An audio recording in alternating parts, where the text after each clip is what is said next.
ខ្ញុំ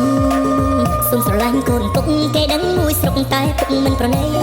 ក៏ព្រោះឃើញខ្ញុំជាកូនអ្នកក្រក្រៃទើបមិនចង់ជប់សាច់ឈាមឬអ្វីឬមួយពុកចង់ទុកឲ្យកូនសែថៃទើបបន្ទុំមិនឲ្យកូនចុះដី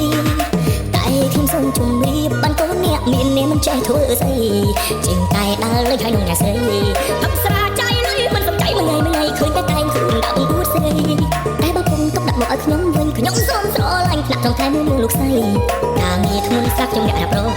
កូនពុកខ្ញុំមិនដូចប្រឡាក់ដៃបំរើស្រីតូចពីពីចាស់សាក់ត្រីដឹកស៊ីមានលុកម៉ូតូដូនថ្មីហើយទិញដីសង់វិឡាសាងគ្រួសារដល់អបប្រពៃសំត្រឹមតែពុកមានតែលើកូនស្រី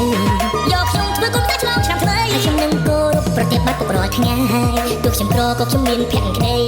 មានគំនិតមានវិជ្ជាថ្លាថ្លៃ